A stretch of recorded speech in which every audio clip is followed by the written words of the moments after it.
네, 안녕하십니까? 우리 첫 번째 수업이네요.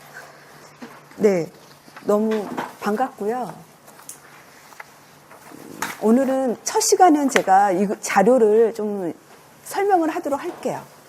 자료. 그리고 1년 계획은 제가 설명회 때 말씀을 드렸거든요. 그리고 지금 이 자료는 가장 중요한 것만 제가 좀 뽑았어요. 그래서 이제 시험 영역하고 거기 구성을 한번 보세요. 구성. 그래서 자료를 보면 시험 영역하고 지금 문제 구성하고 쓰는 방법, 또 학습은 어떻게 하냐, 3단계 학습 방법에 대해서 제가 정리를 했고요. 이거는 꼭 선생님들이 집에 가서 읽어보시면서 정말 이거를 따르면서 하시면 올해 합격하겠죠. 수석으로 합격하겠죠. 진짜예요. 제가 수석, 차석이라든지 제 수강생들이 공부를 잘하잖아요. 잘하는 이유가 다 있죠. 이런 대로 잘 따라 하시면 그런 좋은 결과가 오는 거거든요. 그래서 시험 영역부터 한번 볼게요. 시험 영역. 시험 영역에 있는 이 부분들이 제 이론서 4권에 다 들어있어요. 들어있고, 그래서 17년하고 18년 최근에 그 문항 비중을 한번 보면 지역사회는 항상 많죠. 18에 23%. 지역사회는 왜냐하면 보건교사가 지역사회 간호학에 들어가기 때문에 지역사회 간호학하고 학교보건 보건교육이 중요한 거예요. 학교보건하고 보건교육은 지역사회 간호학 안에 학부에서 안에서 배웠잖아요. 안에 들어가는 과목이에요. 근데 이제 보건교사에서는 이게 중요하기 때문에 학교보건하고 보건교육이 따로 빠진 거죠. 빠진 거고. 그 다음에 우리가 1월 달에 아동간호학을 배우거든요. 그래서 아동간호학은 이거는 최근에 많아지고 있어요. 그래가지고 작년 시험에서 18% 비중이 많았죠. 아동간호학이 과거에는 많이 안 나왔거든요. 근데 최근에 얘가 부각이 되더라고요. 과거에는 성인간호학이 좀 많았어요. 근데 성인간호학이 좀 줄어들고 아동간호학하고 정신하고 여성하고를 더 분산해서 많이 나가고 있는 추세예요. 기초는 이렇고요. 그래서 이제 성인이라든 노인, 응급, 여성, 정신 이런 애들이 질환이잖아요. 그래서 질환이고, 그리고 응급간호학은 중요해요. 나오면 얘가 논술형도 될 수 있고 서술형으로 거의 나올 수 있기 때문에 응급간호학은 이제 보건교사한테 중요한 과목이고, 그리고 여성간호학하고 정신간호학이 최근에 많이 나오는 과목이 됐어요. 과거에는 많이 안 나왔는데 최근에 이제 여성간호학, 왜냐면 학교 인구가 여성이 반 이상이잖아요. 선생님들도 여성이 더 많고 학교가 이제 여학생들이 반 있기 때문에 여성간호학이 중요하게 취급을 하고 있죠. 또 정신간호학도 이제 정신질환이 많이 발생하니까 그래서 정신간호학도 중요하게 되고 있어요. 그래서 시험에 나오는 부분이 뭐냐? 그래서 이론 같은 경우, 이론은 이제 우리가 보통 지역사회 이론이 많거든요. 지역사회 보건 교육이라든지 정신간호학에도 이론이 좀 있는데 이론은 매년 나와요. 특히 지역사회 이론 쪽은. 그래서 이론은 되게 좀 중요하고요. 그리고 질환에서는 그러니까 다 이게 병태생리는 보통 쓰라고 많이 나오죠. 병태생리 부분을. 기입형이나 서술형으로 병태생리를 많이 물어보고 또 주요 증상은 또 쓰라고 해요. 왜냐하면 증상, 이번에도 보면 그 징후를 되게 많이 물어봤어요. 신체 검사라든지 징후. 그래서 증상, 주요 증상 이런 것들은 시험에 많이 나와요. 서술형으로. 그리고 최근에는 검사도 나오고 있어요. 초음파 검사라든지 검사도 이 질환에서 어떤 게 진단 검사였냐, 또 이 검사의 결과는 뭐냐, 그런 식으로 검사도 요즘 최근에 많이 물어보기 때문에. 왜냐면 우리가 병원 가면은 검사를 주로 하잖아요. 그렇기 때문에 검사가 중요하게 되고 있어요. 그리고 특히 치료. 이번에도 선제성 고관절 탈구증이 치료가 잘 안 되면 어떤 문제가 생기느냐. 그러니까 치료의 효과가 뭐냐. 효과랑 안 됐을 때 문제점. 그런 것도 시험에 나오죠. 그리고 약물도 요즘은 약물로 치료하기 때문에 약물 문제도 거의 매년 나와요. 이번에도 약물 문제가 나왔었는데 하여튼 재작년에도 나왔고 올해도 에페드린인가 그게 나왔었어요. 그래가지고 약물은 매년 나온다고 보시면 돼요. 약물에 있어서는 이제 기전이 기본이니까 기전하고 이제 부작용하고 약물의 주 간호 같은 경우 이런 게 시험에 나오고요. 또 이슈적인 것도 시험에 나오죠. 그래서 작년 같은 경우는 그 뭐였죠? 인공유산이 조금 이슈였었어요. 그래서 인공유산 문제가 시험에 나왔잖아요. 인공유산의 적응증이 뭐냐가 시험에 나왔잖아요. 그래서 이슈적인 게 시험에 나오고 또 그 전에는 재작년에는 이제 조현병 환자가 사람을 죽였잖아요. 그래가지고 조현병이 그때 서술형으로 나왔었거든요.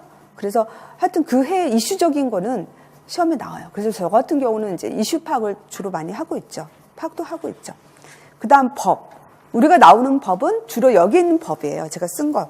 학교에서 중요하니까 학교보건법이나 이제 건강검사라든지 또 이제 지역사회에서는 건강 증진을 되게 중요하게 여기니까 국민건강증진법, 우리가 또 간염병 걸리지 않도록 간염병 예방에 관한 법, 그래서 이런 법들은 이제 매년 나오는 건 아니고 격해. 그래도 법은 중요해서 2년마다 한 번.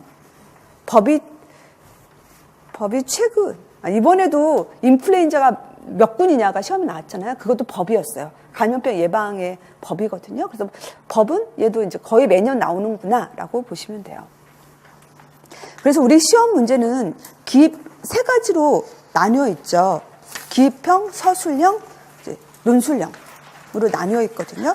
그래서 이 시험 문제를 인식하는 게 왜 중요하면요. 선생님이 공부할 때 얘가 기입형 문제일까, 서술형이 될까, 논술형이 될까. 논술형은 보통 근데 서술형의 조합이 논술이거든요. 그러니까 하여튼 기입형 서술형일까를 생각하면서 공부를 하셔야 돼요. 1, 2, 3, 4권, 1권이 거의 600페이지가 넘거든요. 600 곱하기 4하면 4, 6, 24. 2400페이지를 내가 외워야 하잖아요. 근데 인간의 이 머리로 2400페이지를 외울 수가 없잖아요. 그렇기 때문에 이게 기입형 문제는 기입형에 외우는 방법으로 해야 되고 서술형으로 외우는 방법을 해야 돼요. 기입형 문제는 보통 이제 이렇게 뭐 증상이나 상황을 주고 얘가 누구냐, 얘 뭐 부작용이 뭐냐, 얘 진단이 뭐냐, 뭐 그런 거를 하니까 기입형 문제가 될 애들은 꼭 걔의 증상을 외울 필요가 없잖아요. 이런 증상은 진단명을 외우면 되잖아요. 부작용이라든지. 그런 식으로 이제 기입형으로서 대처를 해야 되고, 그리고 서술형 같은 경우는 서술형은 이제 뭔가 기전을 써야 되고 근거를 써야 되는 게 보통 서술형이거든요. 그래서 그런 것들은 내가 정확하게 쓸 줄 알아야 되는 거죠. 그렇게 공부를 해줘야 돼요. 그리고 기입형이 단순 답이 아니라 약간 서술형 비슷하게 기입형을 낼 때도 있었어요. 가끔. 기입형 문제인데 약물의 기전을 쓰라고 했던 게 있었거든요. 재작년에. 그래서 기입형인데 좀 서술형처럼 나오는 기입형도 있구나라는 생각도 좀 가져야 돼요. 네. 그리고 이제 쓰는 방법은 특히 이제 서술형이나 논술형 같은 경우는요, 이제 두 갈식으로 써야 돼요. 면접도 그래요. 두 갈식이라는 게 뭐예요? 뭔가 이제 결론. 내가 이제 만약에 애가 염자가 됐어, 발목에. 그래서 그에 대해서 간호를 하라고 하면, 간호를 뭐 4가지를 쓰라고 하면, 5가지를 쓰라고 하면, 내가 이제 프라이스 처치를 기억을 해야 되거든요. 프라이스, P, 프로텍션하고, R이 레스트, I가 아이스, C가 컴프레션, 하고 E가 엘리베이션이거든요. 그러면은, 우리가 R을 먼저 하면, 레스트가 휴식이거든요. 휴식을 취하게 한다. 그게 결론이죠. 하고 왜 휴식을 취하느냐? 휴식을 취하는 이유는 그 다친 부위를 움직이면 혈관과 신경에 손상을 주기 때문에 부종과 통증이 증가한다. 그렇게 쓰는 거예요. 그래서 두 갈씩. 내가 이걸 왜 해주는지를 쓰고 그거에 대한 근거를 그 다음에 붙이는 거예요. 그래서 이 두 갈씩은요, 면접에도 중요한 거거든요. 요즘 이제 면접 점수가 거의 이제 많게는 20점 이상 차이가 나거든요. 제일 높은 사람이랑 낮은 사람이랑. 100점도 맞고요. 그리고 어떤 데는요, 60몇 점도 줘요. 60몇 점. 강원도 60몇 점도 줬는데, 제일 높은 사람은 그때 100점 아니었어요. 강원도에 높은 사람이 그분도 뭐 78점도 높은 점수였다고 하더라고요. 면접 점수가.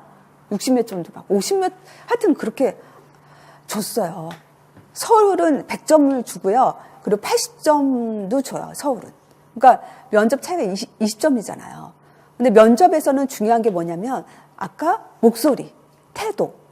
그러니까 선생님들이 말을 할 때 자꾸 목소리가 면접 한 달 하는 동안 목소리가 갑자기 막 높아진다는 게 쉽지 않잖아요. 그러니까 지금부터 목소리를 막 아예어요 하면서 배심으로 말을 해야 되거든요. 목에서 말을 하면 목소리가 작아요. 그래서 배에서 나는 소리를 하면서 목소리 톤을 좀 올리셔야 돼요. 그리고 또 좀 밝게, 표정도 밝게, 가능한 항상 거울 보면서 얼굴에 미소. 그래서 면접할 때도요, 그 표정에서 그게 자신감이 느껴지는데, 어떤 분은 이게 스마일이 좋다고 하잖아요. 입꼬리가 올라가는 거. 입꼬리가 올라가면 인상이 좋아 보여요. 자신감 있고. 근데 이제 약간 입꼬리가 떨어지면 인상이 별로 좋아 보이지 않거든요. 그래가지고 자꾸 거울 보고 스마일하고 웃는 연습도 자꾸 하셔야 돼요. 진짜로. 이게 내가 면접 시뮬레이션 했잖아요. 이번에 학생 수가 너무 많아가지고 4일을 했거든요. 했는데 그 태도. 그러니까 내용은 어쩔 수 없더라도 태도라도, 이게 태도랑 내용이 두 개 합해서 면접 점수가 되는 거거든요. 그 태도라도 상을 받아야 되잖아요. 근데 면접 태도를 보니까 상중하가 나누어지더라니까요. 그래서 그게 갑자기 한 달 안에 나의 태도가 바뀌는 게 쉽지가 않거든요. 그러니까 지금부터라도 거울 보고 스마일하고 웃는 거를 자꾸 하셔야 돼요. 웃고. 그리고 이제 목소리도 크게, 명랑하게 하는 거 연습. 그리고 또 말을 할 때도 면접은요, 내용에 있어서는요, 논리성이에요. 이거를 이제 면접에서도 뭐 이제 학습부진아가 있다. 학습부진아에 대해서 어떻게 이제 대처할 것인가 4가지로 얘기하라. 그러면 학습부진아에 대한 이제 처치를 4가지로 이렇게 얘기를 하는 건데, 그것도 논리적으로 설득을 하는 게 면접이에요. 이게 이성적인 부분에 있어, 내용성에서는. 그래서 이렇게 논리적인 말을 하는 습관을 자꾸 연습을 해야 돼요. 그래서 스터디가 중요하다는 거예요. 전공도 그렇고, 그리고 이제 교육학도 말을 할 때 논리적으로 이 답은 왜 이게 답인지에 대해서 근거를 꼭 얘기해 주는 거. 그게 요구되고, 또 가지수. 그래서 보통 우리 서술형은 뭐 3가지를 쓰라. 뭐 특히 간호는 3가지를 쓰라, 4가지를 쓰라 그렇게 하거든요. 그러면은 이 3가지 가지수가 서로 중복이 되지 않게 써야 돼요. 아까 프라이스 처치하면 프라이스가 서로 중복이 되지 않거든요. 중복이 되지 않게, 중복이 되면 감점이 될 수가 있거든요. 그러니까 중복되지 않게 4가지 그렇게 체화한다는 거이고요. 그리고 이제 항상 근거나 기전이 명확해져야 하겠죠. 또 비교하라는 말도 나오거든요. 뭐와 뭐를. 이번 문제도 뭐 2010년하고 20몇 년도에 뭐 노년 부양비하고 뭐 노령화 지수인가? 그거를 비교하라고 했잖아요.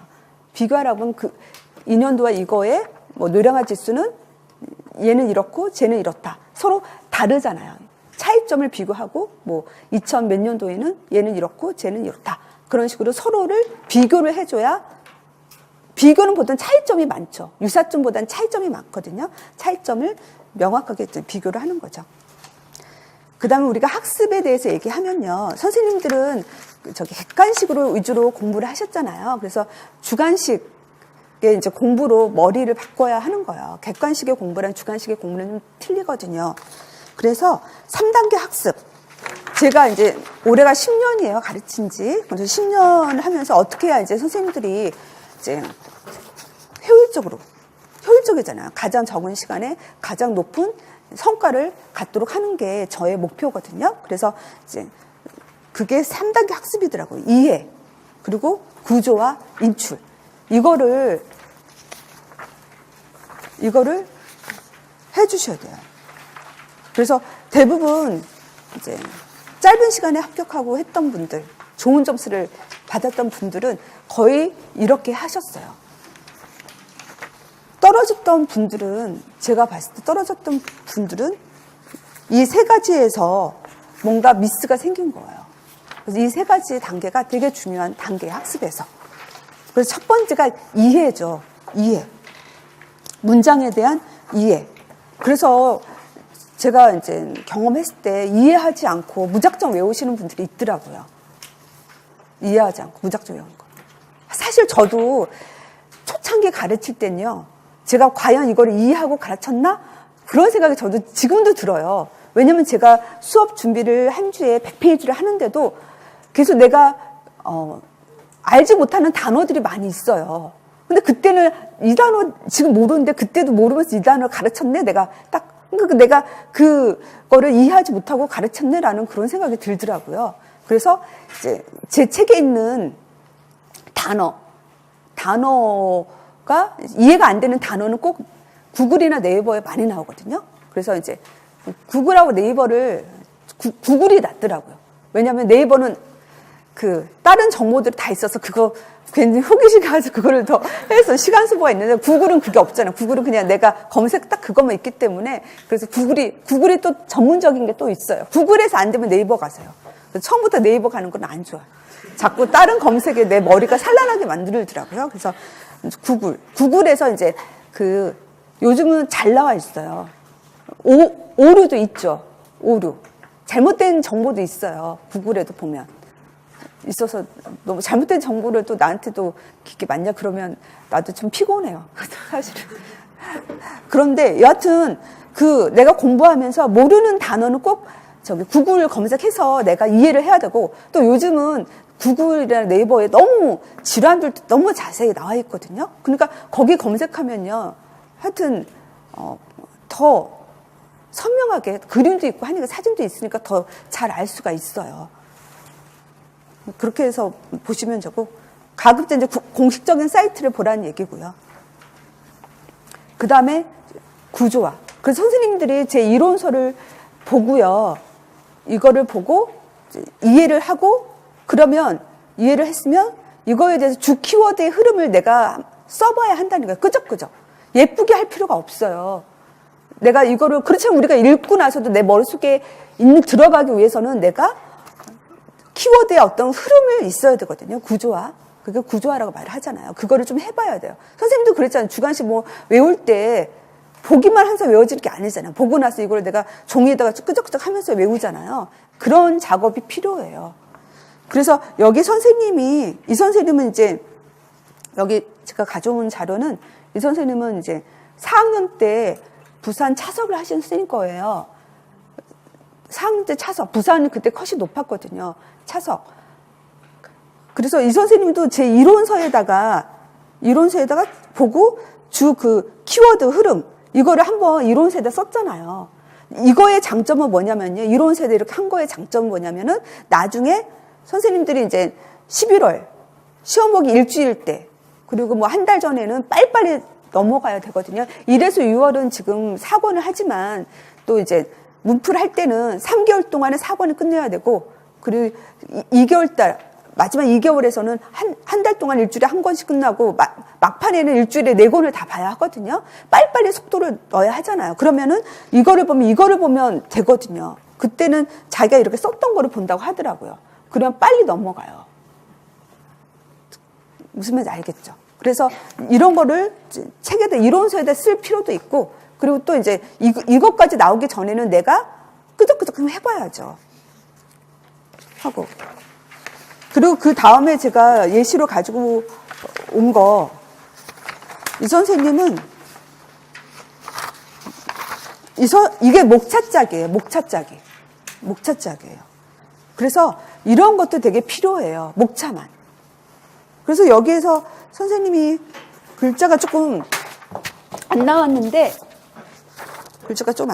당뇨병 한번 볼게요. 당뇨병에서 보면 이 선생님 목차짝이를 어떻게 했냐면 인슐린의 기능 그리고 1형 당뇨, 2형 당뇨, 인슐린 그리고 이제 인슐린 의존성 당뇨병의 병태 생리하고 증상 이런 식으로 이거를 목차를 짰잖아요. 이 목차 짜기가 왜 필요하면 내 머릿속에 정돈을 만드는 거예요. 우리가 정보를 끄집어내려면 머릿속에 이게 정돈이 돼줘야만 정보를 꺼집어낼 수 있는 거거든요. 그게 똑같아요. 신발장에 신발이 딱 정돈이 되어 있어야 이쪽은 운동화, 이쪽은 구두. 뭔가 정돈이 있어야 내가 필요할 때 딱딱 신어서 쓸 수 있잖아요. 우리 정보도 그래요. 정보도 머릿속에 뭔가 이렇게 딱 목차가 있어야만 꺼집어낼 수 있거든요. 이게 없으면은요, 이게 얘 거를 여기다 쓰고 제 거를 여기다 쓰고 혼돈이 와요. 혼돈. 그렇기 때문에 목차짜기가 좀 필요하다. 근데 목차짜기는 지금 1, 6월 달은 이건 내가 추천하진 않아요. 목차짜기는. 내가 어느 정도 좀 공부를 한 다음에 머릿속에 뭔가 틀을 만들어주고 싶을 때 후반기 7월 달부터 이런 걸 좀 목차짜기를 좀 해보세요.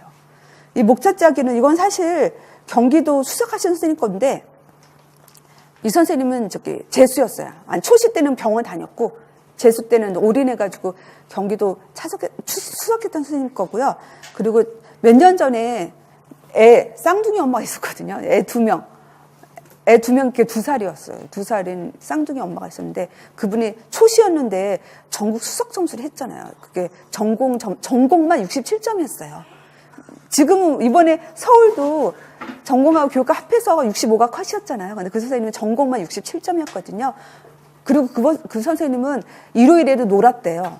일요일 놀고 또 애들 어린이집 보낼 때만 공부하셨어요. 그래서 5시 애 데리고 왔다던데. 그래서 5시 이후에는 공부 안 하고 애들하고 같이 있었대요. 그러니까 가장 효율적으로 공부하신 거거든요. 그래서 그분 같은 경우도 이렇게 나중에 목차짜기 하는 거 하고 그분 인출 중심. 문제를 보면서 내가 머릿속으로 답이 뭘까를 항상 고민하면서 공부하신 거예요. 그래서 그렇게 인출 중심으로 공부하시는 분들이 더 효과적이에요. 왜냐면 맨날 이거를 본다 하더라도 보는 것도 중요하죠. 리딩이 이해가 없으면 어떻게 아웃풋이 돼요? 중요하지만 근데 여기에만 보는 것만 하게 되면 이게 뒤죽박죽이 된다니까요.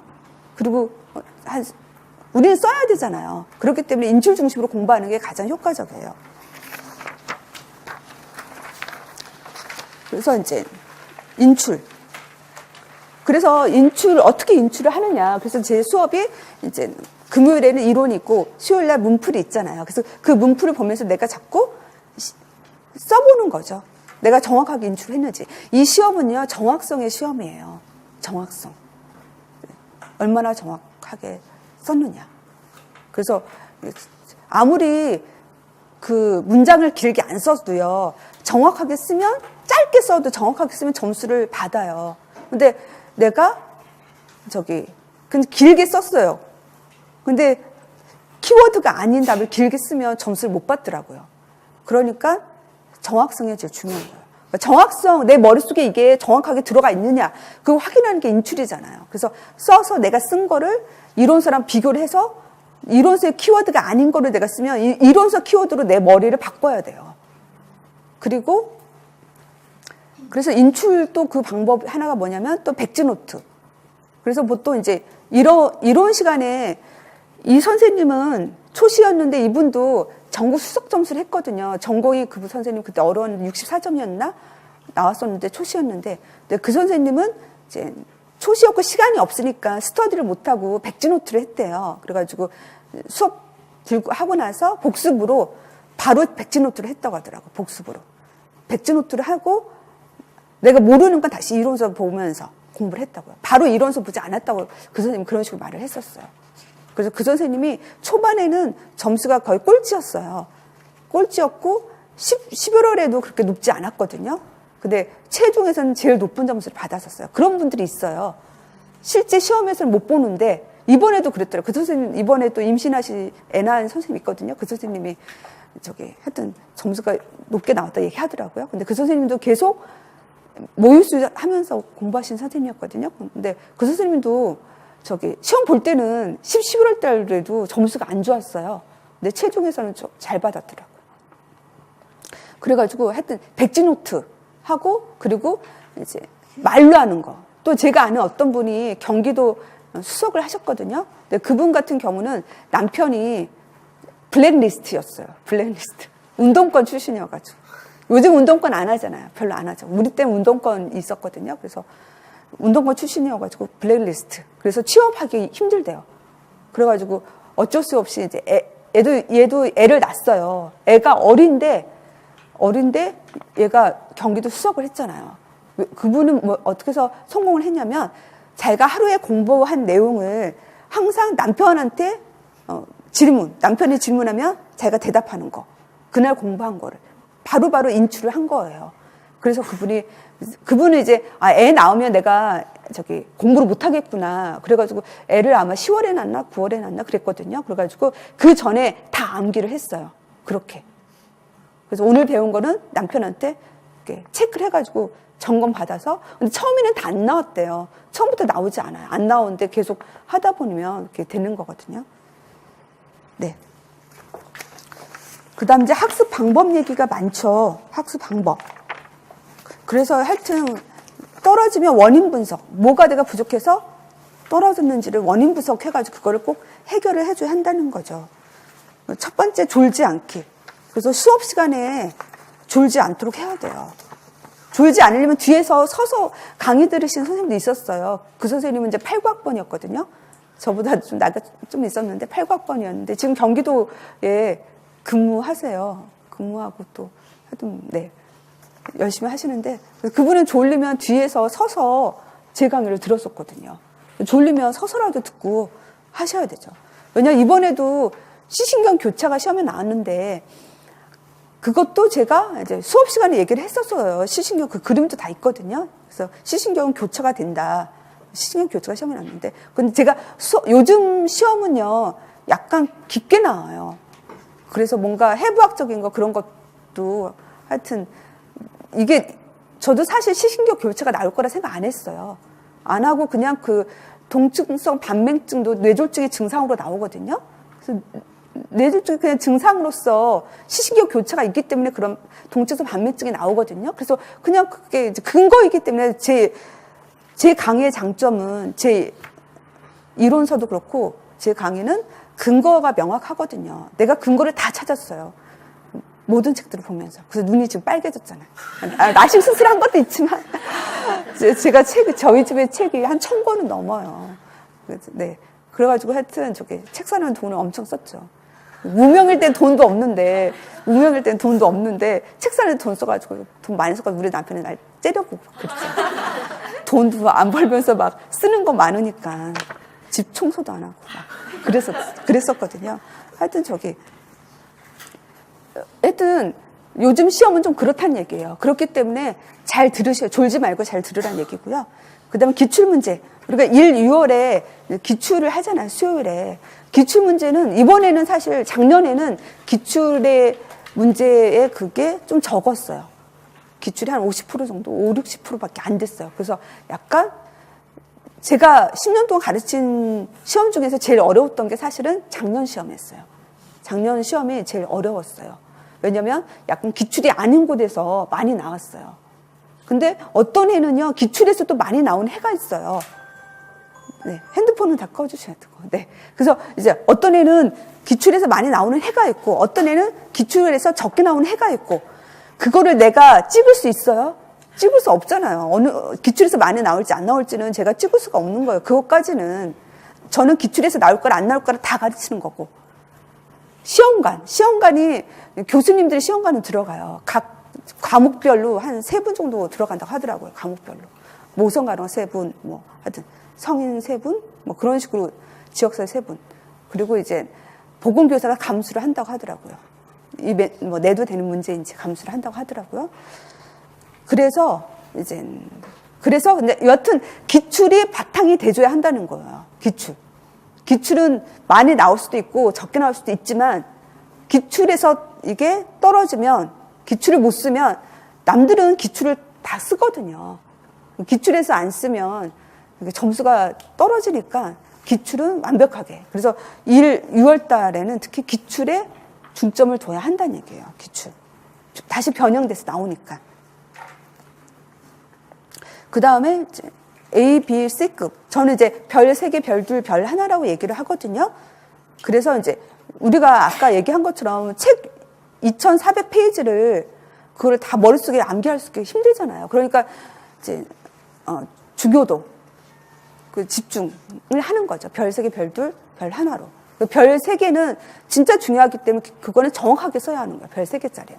정확하게 이해하고 정확하게 써야 되고, 별 2개는 걔도 쓸 수 있어야 돼요. 별 2개도. 별 2개 정도까지는 정확하게 써야 돼요. 내가 생각하기에. 이제 별 하나는 그냥 보는 정도로 하면 돼요. 보는 정도. 별 하나는. 이게 이제 빈도수이거든요. 이제 그렇게 선별해서 좀 공부를 하셔야 된다. 그래서 이번에 이제 1차 합격하신 분이, 이분은 이제 7월 달부터 공부를 하셨고, 이분도 애가 1살이라고 하더라고요. 근데 이 선생님이 이제 경기도 합격하셨는데, 이 선생님은 이제 선택과 집중을 잘 하셨대요. 시간이 없어가지고 너무 어렵고 안 나올 것 같은 건 과감히 패스하고, 또 이제 나올 것 같은 거 없고 좀 쉬운 것만 찍어서 공부를 좀 하셨더라고요. 근데 마지막에 너무 시간이 없어서 마지막 이제 모의고사 이틀 건가 2주 건가 1주 거를 그냥 스킵을 했대요. 근데 거기서 시험이 좀 나왔거든요. 거기서 뭐였지? C1 직업병 그 진단 그게 나왔거든요. 혹시나 하고서 냈더니 그게 나왔더라고요. 산업간호는 재작년에도 나왔어요. 산업간호는 우리 입장에서는 사이드거든요. 재작년에도 나와가지고 내가 올해는 안 나오겠지. 재작년에 나왔어. 그래서 내가 작년에 올해는 산업간호가 안 나오겠지. 그렇지만 혹시나 몰라 하고 내가 모의고사 막판에 냈거든요. 근데 그게 나왔었어요. 근데 이 선생님이 그걸 스킵을 해가지고 그걸 좀 아까워하긴 하시더라고요. 그래서 여하튼 공부는 선택과 집중이에요. 내가 너무 어려운 거는 그냥 스킵을 하세요. 쉬운 거에서 좀 더 완벽성을 좀 키울 필요가 있어요. 너무 어려운 거는 사실 이제 저한테 제 카페에 Q&A가 있잖아요. 그래서 근데 이제 일주일에 2문제만이에요. 일주일에 5, 10문제씩 막 하니까 너무 내가 시간 소모. 조교수님 먼저 해요. 조교수님 먼저 하고, 조교수님 못한 거는 제가 또 답을 하거든요. 좀 조교수님 맞게 했는지도 내가 다 점검을 해요. 근데 이게 너무 많으면, 네. 저도 사람이기 때문에 저의 주어진 시간 안에서 뭐를 이루어야 하는데, Q&A가 너무 많아지면 또 내가 또 다른 준비를 못 하잖아요. 저 같은 경우 하여튼 자료를 많이 봐야 하거든요. 그렇다는 얘기고, 하여튼 저 이해가 안 가는 거는 요즘은 하여튼 검색해도 잘 나오니까, 이해가 안 되는 거 유튜브에도 강의 있잖아요. 그런 거 많이 활용하면 돼요. 그렇게 해서 이제 보시면 되겠고요. 그 다음에 하여튼 집중. 공부는 집중이에요. 그래서 아줌마들이 합격을 많이 해요. 아줌마들 바쁘잖아요. 애들 키우고. 미스는 시간이 많으시잖아요. 근데 집중력이 더 높은 거는 이제 아줌마들이죠. 시간이 없는 시간에서 남편한테 구박 받으면서 남편이 막 도와주는 남편도 있지만 괜히 째려보고 막 그런 남편도 꽤 있어요. 왜 공부하냐고. 그 나이에 막 그런 남편도 있거든요. 하여튼 공부는 집중이에요. 스티븐 잡스도 집중은 산을 옮길 수 있다고 했거든요. 산을 옮기는 건 하나님인데, 내가 성경에 하나님이 이제 믿음으로 산을 옮길 수 있다는 그런 기절이 있거든요. 근데 하여튼 여튼 산을 옮길 수 있는 그런 능력, 그거는 집중해서 생기는 거예요. 집중. 근데 집중을 어떻게 해서 생길 수 있는 건지 아세요? 집중? 저는 이제 과거에는 집중력이 많지 않았어요. 내가 나를 아는데 산만했어요. 책을 읽어도 머릿속에는 딴 생각, 과거 경험, 괜히 내가 막 하여튼 스트레스 받았던 거, 상처 받았던 일들이 막 내 머릿속에서 주마등처럼 나가가지고 집중이 잘 안 돼. 그런 생각으로 시간을 허비하는 게 한 30%는 될 거야. 네, 그렇잖아요. 근데 지금은 제가 이쪽으로 오면서는 집중력이 되게 좀 많아졌어요. 집중력. 그러니까 집중력은요, 어떻게 해서 생기느냐, 내 생각에는 내가 이거를 할 수 있다, 이룰 수 있다. 이것밖에 없다. 이 길밖에 없다. 내가 더 이상 갈 곳이 없다. 갈 곳이 없고 이 길밖에 없기 때문에 내가 모든 것을 다 해야겠다. 그런 마음가짐. 그 안에서 집중력이 생기는 거거든요. 스티븐 잡스도 자기가 세상을 변화시킬 수 있다. 고객들에게 가장 좋은 거를 제가 만들고 싶다. 그 컴퓨터를 사람들이 손 안에서 가지고 다니면서 하는 거를 하고 싶다. 자기가 그걸 하고 싶고 할 수 있다라는 그 마인드가 그 사람한테 꽉 차 있기 때문에 집중력이 생기는 거거든요. 근데 내가 미스들이 왜 집중력이 조금 떨어지는 줄 아세요? 뭐 이거를 하면 어디로 갈까? 어느 병원으로 다시 또 취업을 할까? 막 여기 이 시험 떨어지면 어디 갈까? 뭐 남자친구는 저기 결혼할 수 있을까? 하여튼 그런 생각을 자꾸 갖게 되면요 집중력이 떨어져요. 나는 여기밖에 없다 그냥 여기서 뼈를 묻어야겠다. 그런 생각을 가져야만 집중력이 생기는 거거든요. 집중. 그리고 수석 합격. 그래서 이 1년 기간 동안에 선생님 마음 가운데 이제 불안하고 우울한 거, 그게 가장 안 좋은 거예요. 아까 불안. 사실 불안이 제일 많죠. 왜냐면 내가 합격한다라고 딱 정해진 건 아니잖아요. 그러니까 그게 우리를 불안하게 하는 거거든요. 너무 불안하다든지, 너무 우울하다든지 이런 거는 공부를 방해를 해요. 집중력을 떨어뜨리죠. 그래서 항상 내 마음 가운데 아까 나는 수석 합격, 서울 수석 합격한다. 꼭 붙여놔야 돼요. 어떤 선생님은 사진도 찍어가지고 하여튼 그 학교 앞에 가서 사진 찍어가지고 수석 합격 막 그렇게 하신 분도 있어요. 합격식에 보면. 그걸 책상에 놓으면서 내가 1년 후에는 여기에서 내가 선생님이 될 것이다.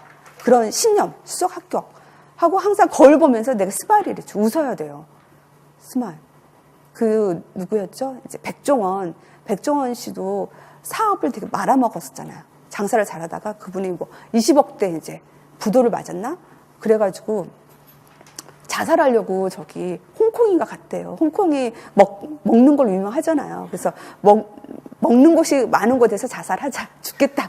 하고 홍콩으로 갔는데, 홍콩으로 가서 이제 위에서 떨어지려고 했는데, 하여튼 너무 자기가 수영을 잘해가지고 바다에도, 이제 강에도 떨어지기도 힘들고.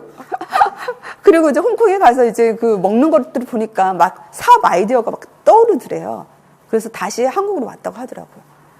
그래서 시작을 했는데 그분이 자기가 이제 20억의 그 빚을 지고 그때가 IMF 때였거든요. 그때가 이율이 되게 높았어요. 그때 20%였어요, 거의. 이율. 그래가지고 그때 제가 병원에 근무할 때인데 그래서 내가 은행 이자가 이렇게 높네 하고 은행에다 돈을 했는데 그때 이제 은행에다 놓지 않고 그냥 아파트를 샀으면 더 나았을 뻔했는데 여하튼 좀 그때 그랬거든요. 이율이 되게 높았었어요. 그래가지고 빚도 많으니까 얼마나 힘들어요. 근데 그분이 항상 거울 보면서 자기가 하루에 100번을 웃었대요. 거울 보면서. 웃고 막 미소를 졌대요. 그래서 그분이 하여튼 얼굴이 그래도 미소 짓는 상이잖아요. 백종원 씨가. 그래서 어려울수록요. 진짜 미소 짓고 웃어야 돼요. 어려울수록. 그래서 선생님도 미소 짓고 웃어야 되는데 거울 보면서 항상 웃는 연습을 해야 돼요. 그리고 밤과 낮. 그래서 어떤 분들은 밤낮을 거꾸로 하시는 분들이 있더라고요. 그래서 밤에 공부가 잘 되죠. 조용하니까. 잘 되고, 근데 밤에 이제 밤새 하면 아침에 늦게 일어나잖아요. 근데 이게 단기적으로는 좋은 것 같지만 장기적으로는 이게 효율성이 떨어져요. 체력이 안 좋죠. 그래서 저는 선생님들도 나이트 하면서 되게 힘들으셨잖아요. 저도 나이트 하면서 되게 힘들었거든요. 그래서 이제 밤낮 거꾸로 살지 말라는 얘기예요. 그리고 먹는 것도 좋은 거. 이게 체력이 받쳐줘야 전반기는 괜찮은데 후반기에 갈수록 체력이 떨어져요. 그래서 잠을 많이 자게 되고 그러거든요. 후반기가 중요해요. 아무리 전반기도 공부를 많이 해놓으셔도 후반기 때 이거를 안 해주시면 이게 시험에서 잘못 없을 수도 있거든요. 그렇기 때문에 체력이 좋아하니까 음식도 좋은 거를 드시고 라면 같은 거 드시지 마세요. 가급적. 단백질 있는 거, 단백질, 과일, 영양 있는 거를 하시고 홍삼이라든지 그런 거 또 많이 드세요. 그 효과 있다던데요. 그래서 제가 어떤 선생님이 그 선생님이 아주 대단한 분이 있어요. 저하고 통화를 했거든요. 진짜 대단한.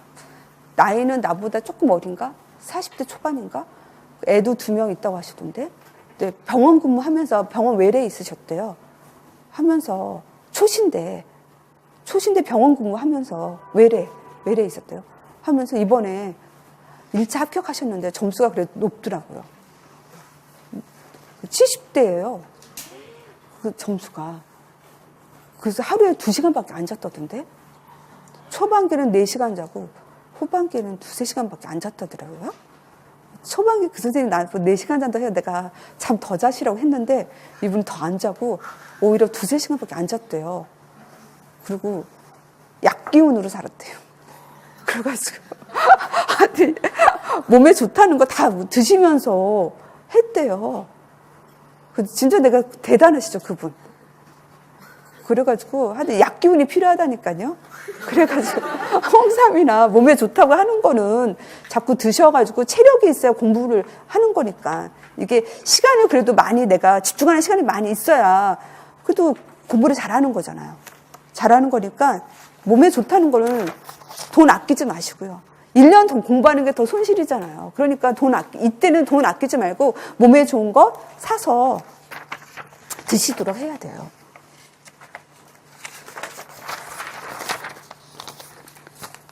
그래서 그러니까 면접이 중요하니까, 그래서 이제 우리는 사실 교육에 대해서 많이 알지 않잖아요. 그래서 교육에 대한, 선생님 심심하면, 이제 교육에 대한, EBS 교육에 대한 프로그램, TV 프로그램이나 뭐 유튜브, 이제 이런 것들을 이제 레크레이션 시간으로 보시라는 얘기죠. 근데 뭐, 이게 스트레스도 좀 풀어줘야 되니까 이거 보면서 스트레스 풀기 좀 쉽진 않겠네. 좋아하는 프로 보면서 스트레스는 해소를 해줘야 돼요. 스트레스. 해소하고 살아야지. 근데 1년인 분들은 스트레스 안 해소하고도 살더라고요. 근데 그렇지 않은 분들은 재수 이상이고 그런 분들은 스트레스 해소를 해줘야 돼요. 안 그러면 되게 힘들어요. 스트레스 해소할 시간을 좀 가져야 되는 거고. 하여튼 낭비되는 시간은 없애야 한다는 얘기죠. 그래서 그분도 1분 1초. 그래서 그 선생님도 병원에 있을 때도요, 뭐 밥 먹으러 간다든지 쉴 때도 항상 자료 가지고 항상 들고 다녔대요. 자료 들고 다니면서 공부 계속 했다고 하더라고요. 그렇게 하셨다고 하고. 그래서 이제 자투리 시간을 잘 활용하라는 거예요. 내가 이제 살림을 할 때도, 제가 아까 애 낳고 수석하셨다는 그분 같은 경우는 남편한테 당일날 물어보고 대답하는 거, 그거 한 거 하고요. 뭐 했냐면 그분은 포스트잇여가지고 내가 공부하는 거에서 주 키워드 있잖아요. 그리고 주저리 쓰는 거 아니에요. 주저리 막 다 쓰는 거는 시간 소모가 더 클 뿐이에요. 그래서 주 키워드를 이제 포스트잇에 써가지고 항상 붙여놨대요. 그래서 설거지할 때도 보면서도 외워지는 거거든요. 설거지할 때 보면서도 외우고, 뭐 하면서도 보면서도 외우고. 그렇게 하라는 얘기예요, 포스트잇. 전에도 대전 수석하셨던 선생님, 이분은 사실 3, 4수 했거든요. 나중에 저한테 왔어요, 막판에. 이분의 4년 전에 합격하신 선생님. 4년 전에는 제가 그렇게 많이 유명하진 않았거든요. 그래서 그때 오셨었는데, 하여튼. 그랬는데 그 선생님이, 원래는 그분이 이 보건교사가 된다는 게 너무 커 보여서 공부를 계속 도전 안 했다가 애 있고 하니까 보건교사 공부하신 분이에요. 그래가지고 나중에 이제 대전 수석까지 하셨는데 그 선생님도 다 포스트잇이었어요. 포스트잇 붙여가지고 항상 보는 거. 주 키워드. 그런 게 되게 유용해요. 화장실에서도 잘 외워져요. 화장실에서도 그냥 앉아있지 말고 포스트잇 한번 이렇게 보면서 있고 하는 거. 그리고 11번, 이해하고 암기. 그래서 이해가 중요하겠죠. 내가 공부한 부분 다 이해하고 외워야 된다. 그래서 이제 이해를 한다고 하는 게 탑을 쌓는 거예요. 탑을 높게 쌓아야 되잖아요. 탑을 높게. 뭐 7월에 공부하셔도 탑을 높게 쌓으셔가지고 수석하신 분도 있어요. 재작년에 인천 수석하셨던 선생님은 7월부터 공부하셨거든요. 문풀부터 공부하셨던 분이었는데 인천 수석하셨잖아요. 네. 하여튼 탑을 쌓는다는 건 이해죠. 내가 이해를 하면서 해야 탑이 높게 올라간다는 얘기고, 그리고 이해하려고 하면 이해가 돼요. 이건 재작년 이제 합격생이 그 얘기를 했었는데 제가 그 얘기도 좀 강조했었고, 우리가 이해하려고 하면 이해가 된다니까요. 그래서 공부할 때 내 마음가짐이 내가 이해하려고 해야 된다. 그리고 이해에서만 끝나는 게 아니라 이해하고 암기를 하려고 하면 암기가 돼요. 저도 암기 능력이 떨어졌어요. 암기 능력이 되게 안 좋아요. 선생님들이 나보고 암기 능력이 좋대요. 왜냐면 다 안 보고 내가 쓰니까 칠판에다가. 근데 제가 암기 능력이 떨어져요. 저는 이제 이과였거든요. 수학은 전교 1등이었는데 암기는 안 좋았어요. 그래가지고 제가 이제 서울대는 못 본 거죠. 네, 하여튼 그랬는데 암기는요, 진짜 쓰면 쓸수록 좋아져요. 쓰면 쓸수록. 그래서 이해하고 암기하려고 노력하면 되거든요. 머리를, 내가 사람 이름도요, 암기하려고 달려들면 뭔가 이거를 조화를 시켜가지고 매치를 하면 암기가 돼요. 그래서 사람 이름도 외울 수 있는 거거든요. 그리고 하여튼 반복해야 이렇게 된다는 얘기고요. 그리고 연결성도 되게 중요해요. 내가 어떤 공부를 하고 있는데 이게 과거의 어떤 내용하고 이게 뭔가 연결되는 게 있어요. 우리 과목은 이제 내가 여기서 이걸 공부했는데 이 약이 성적 조숙 중에 쓰이는 약이 GnRH 활성제가 또 이제 여성의 자궁 성부증이라든지 거기에도 약물이 나오거든요. 그래서 연결되는 애들은 다시 한번 또 봐주고 하는 거예요. 작년에 경기도 합격했던 그 선생님도 이제 그 선생님은 한 장수였어요. 조금 4년 공부하셨을 거예요. 근데 그 선생님 애기 엄마였는데 이번에 애 낳고 육아휴직 한다고 하시더라고요. 그 선생님도 이제 공부하러 갈 때 책 4권 항상 가지고 다녔대요. 시장 가방. 밀고 다니는 거. 거기다가 밀고 다니는 거에 도서관 갈 때 항상 거기다가 책 4권을 항상 가지고 다녔대요. 왜냐하면 이거를 공부하면서 연결되는 그거를 또 봐야 되니까. 그래서 공부는 연결을 해줘야 머리에 이게 시냅스가 연결화가 돼서 이해라든지 암기가 더 좋아지는 거거든요. 그래서 그 선생님이 4년을 공부했잖아요. 좀 창피하잖아요. 그래서 누가 어디 가냐고 하면 도서관 간다고 얘기 안 하고 시장 간다고. 그거 합격 발표에 있었거든요. 그 얘기 하시더라고요. 그래서 선생님이 정말 이 기간 동안에 주눅들기 자신이 이 기간 동안에요. 제일 중요한 게 자신의 마음이에요. 마음. 그래서 내 마음이 위축되어지면 안 돼요. 그래서 내 마음이 항상 자신감을 가져야 되거든요. 그래서 누가 뭐 하냐 그러면 고시생이라고 하지 마시고 보건교사라고 그냥 해요. 보건교사라고 그냥 하고 진짜 마음부터 내가 자신감이 있어야 돼요. 그리고 이게 3, 4년 되면요 눈물이 나요. 나도 이제 눈물이 많은데 3, 4년 되면 하여튼 조금 부당대우를 다면 괜히 내가 친척들한테 부당대우, 가족한테 부당대우 대우잖아요. 뭐 하여튼 몇 년 공부하고 하면 우리 남편도 하여튼 날 많이 째려봤던 게 몇 년이 됐었어요. 돈을 좀 갖다 주니까 이제 째려보지 않던데 지금 이제 나를 이제 우러러 보더라고요 남편이. 근데 그럴 때, 그러니까 그때는 나도 서러우니까 뭐 조그만 슬픈 노래 나오고 막 울더라고 내가 너무 서러우니까. 근데 그건 안 좋은 것 같아요. 그래서 내 마음이 그냥 항상 좋게. 나를 격려를 해줘야 돼. 잘한다. 그렇게. 그거이고. 그 다음에 핵심어. 그래서 읽을 때 키워드. 제가 키워드를 말로 얘기하고요. 키워드를 이렇게 써줘요. 문풀 때는 주로 제가 키워드를 이렇게 써드리거든요. 그게 키워드예요. 핵심어. 그래서 특히 선생님들이 처음에 공부하실 때는요. 연필이나 색깔 없는 걸로 이렇게 밑줄을 커야 내가 키워드인지 알잖아요. 밑줄을 긋다가 이제 후반기 때는 제 생각에는 후반기 때 칼라펜을 쓰는 게 형광펜. 형광펜은 그때 다시 키워드에다 이렇게 하면서 더 인식. 왜냐면 작년에 경기도 초등 수석하셨던 선생님, 안규현 선생님이었구나. 그 선생님. 경기도 수석하셨던 선생님. 그분도 애 엄마예요. 애가 어렸는데. 그래서 그 선생님 같은 경우는 후반기 때 막판에 형광펜으로 주키워드에 그었대요. 형광펜으로. 주키워드 머리에 딱 인식을 할 수 있도록. 그래서 그분은 막판에서 그거를 했다고 하더라고요. 형광펜으로. 이론서에다 다시 칠하는 거. 그래서 아까 말했던 그 키워드가 내 눈 안에 있어야 돼요. 키워드를 써야 돼요. 키워드가 아닌 걸 쓰면 안 되고. 그래서 내가 봤을 때 저 선생님은 공부를 참 많이 했는데 실제 점수에서는 점수가 안 나온다 했다고 느꼈던 그런 선생님들은 주 키워드를 기억이 안 나서 못 쓰는 경우인 것 같아, 내 생각에는. 그래서 하여튼 그 핵심어를 찾아야 돼요. 저도 가르칠 때 이거를 수업을 준비할 때요. 뭐에 더 힘을 쏟냐면 키워드에 힘을 쏟거든요. 뭐가 여기서 가장 중요한가. 그거 위주로 저도 수업 준비를 하거든요. 핵심어. 그리고 여하튼 이제 외우려면 이렇게 집단화, 비슷한 것끼리는 집단화. 그래서 제 교재의 장점은요, 제가 교재를 매년 수정을 하잖아요. 왜 수정을 하는지 알아요? 추가되는 것도 있지만 집단화를 만들어줘서 선생님들이 공부하기 좋게 만들려고 제가 가급적 뭔가 집단화를 좀 해요. 그래야만 암기가 되거든요. 뭐 집두나 뭐 하여튼 유사한 거, 하여튼 유사점과 차이점. 건강 증진 이론에 있어서도 건강 증진 이론하고 건강 10년 이론 둘이 비슷하거든요. 근데 얘랑 유사점이 뭔가 유사적인 개념이 있고 차이점이 있거든요. 그런 식으로 비교를 해야만 이게 암기가 이해랑 암기가 잘 돼요.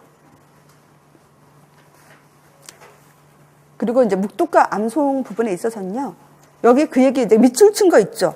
암기한 내용을 보지 않고 써보는 게 중요하다는 얘기예요. 보지 않고 써보는 거. 보면서 책을 보면서 그대로 베끼는 건 비효율적인 거예요. 암기하는 것 같지만. 그러니까 책을 안 보고 내가 이걸 쓸 수 있는지를 항상 해봐야 된다는 얘기예요. 그래서 처음부터 이거는 하기가 힘들어요. 그러니까 1, 6월 달에는 아까 말한 기출하고 별 3개짜리. 1, 6월은 기출, 시간 없으면 별 3개짜리라도 이렇게 안 보고 정확하게 쓰는지를 항상 하셔야 된다는 거죠.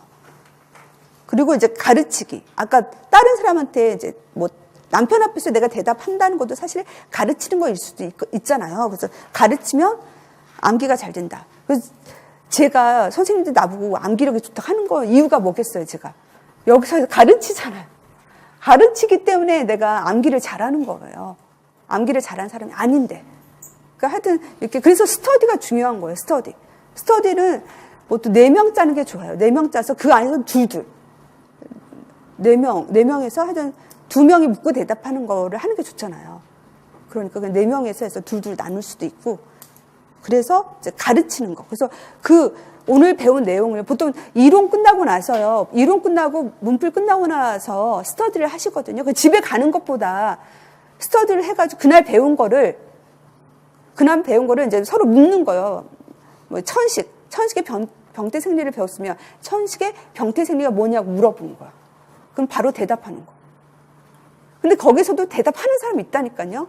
그럼 그 사람의 대답을 보고 설명을 들으면서 또 이게 더 이해가 더 잘 되고 암기가 더 잘 되는 거거든요. 그러니까 내가 이제 이론 수업 끝나고 스터디에서 내가 말을 해야 되니까 이론 시간에 어떻게 해요? 집중해서 내가 들으려고 하겠죠. 집중해서 듣고 이해하고 암기하려고 노력하시겠죠. 그래서 스터디가 좋다는 얘기예요. 그래서 합격 수기도 보면 스터디 하신 분들이 거의 90% 정도 돼요. 보시면 아실 거예요. 스터디를 안 하신 분들은 한 10%. 스터디가 안 맞는 분도 있거든요. 안 맞는 분들은 스터디가 오히려 저한테 스트레스를 주고 자기는 못 외웠는데 쟤도 초시고 나도 초시야. 근데 얘는 막 술술술 나와 입에서. 근데 나는 안 나와. 그럼 그게 되게 스트레스가 되잖아요. 근데 그러면 이제 스트레스가 되면 안 하는 게 좋죠. 그렇지 않은 근데 대다수는 스터디가 더 효율적이라고 해요. 그러니까 가급적 스터디를 하시는 게 좋겠죠. 그래서 수업 끝나고 여기 남아서 제가 강의실 여기는 후에도 비워달라고 학원에 얘기를 할게요. 그래가지고 수요일하고 금요일은 그래서 끝나고 같이 스터디 하시고 가는 게 좋아요. 배운 거. 문풀도 그날 한 거를 정확하게 나오는지를 서로 체크를 해주는 거죠. 그렇게 스터디 가르치기. 그 다음에 이제 취침 전. 그래서 자기 전에가 이게 암기가 좋다고 하거든요. 사실 자기 전에 누웠을 때 바로 잠이 안 오잖아요. 그래서 누웠을 때 뭐 그날 배운 거를 다시 리뷰를 한다든지 그렇게 하면 효과가 있다는 얘기고. 그래서 이제 막 살지 말란 얘기예요. 막 살지 말라고. 이제 여기 제가 어느 정도 가이드라인을 줬잖아요. 그래서 그렇게 따르면서 잘 살아야 좋은 결과가 된다는 거죠. 근데 간혹 막 살아도 합격하신 분이 있긴 하더라고요. 간혹 공부를 그렇게 많이 안 했는데도 합격하는 분들이 또 한두 명은 생겨요. 그렇지만 이제 대부분은 열심히 사신 분들이 합격을 하는 거죠. 그 다음 비교와 경쟁. 우리는 이제 비교와 경쟁이잖아요. 상대평가니까. 그래서 비교 경쟁. 그래서 순위가 중요하긴 하지만 그렇지만 얘기한 것처럼 내가 꼴찌했다. 이제 우리가 문풀 하고 나서 이제 등수를 하거든요. 문풀에 때 문제 하면 다 쓰고 나서 저한테 주면 저는 첨삭을 한두 명만 하고요. 다 할 수는 없으니까 시간 나는데 한두 명을 하고 나머지는 이제 같이 교환을 하면서 다른 사람 거를 채점을 하는 거거든요. 다른 사람 거 채점하면서도 이렇게 도움이 되고 자극이 된다 하거든요. 그래서 이제 점수를 해서 1, 2, 3 하잖아요. 근데 꼴찌라고 스트레스가 많이 크죠. 그래서 이번에 또 합격하셨던 그 선생님도 경기 중등 초등인가 합격하셨던 선생님도 저희 막판에도 점수가 거의 꼴찌 점수였대요. 그래서 울면서 집에 가도록 하시더라고요.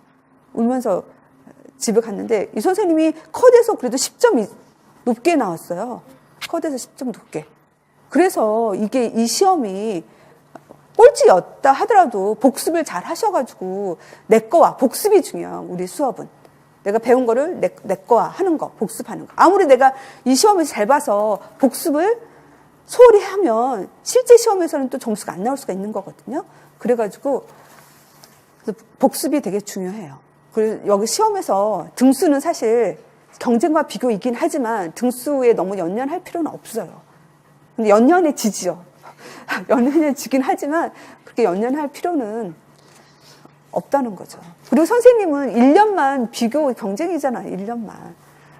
우리 딸한테 내가 하여튼 경쟁 사회야. 그러니까 자기는 경쟁이 싫다고 나한테 막 그래. 경쟁 나도 싫어. 그래서 나도 이제 경쟁하고 사니까 내가 너무 스트레스가 너무 심하더라고요. 그래서 나도 이제 경쟁 안 하고 살려고 했어요.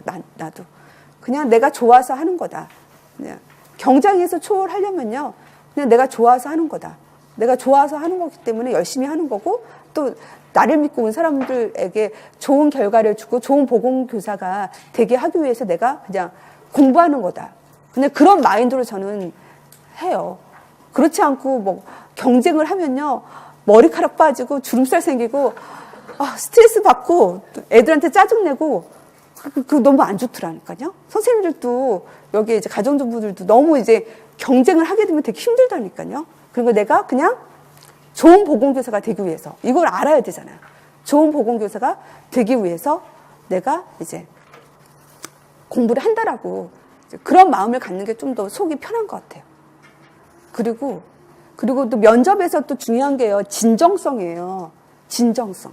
교사로서 이 사람이 진정성 있게 말을 하느냐 아니면 하여튼 안정된 삶을 위해서 그냥 보건교사가 되기 위해서 오느냐 그거를 면접에서 가리는 거거든요. 근데 면접 시뮬레이션 할 때도 보면요. 내가 보기에는 한 20, 30%는 진정성이 느껴져요. 20, 30%. 근데 한 70%, 80%는요, 진정성이 안 느껴져요. 그리고 왠지 암기한 거를 그냥 말하는 느낌. 근데 진정성을 가져야 면접에서 되게 좋은 점수를 갖거든요. 면접에서 100점을 맞았던 선생님들 얘기를 들어보면요. 내용도 이제 또 면접에서 그 논제에서 벗어나면 완전 간점이죠. 이거 A를 물어봤는데 B를 대답하면 안 되잖아요.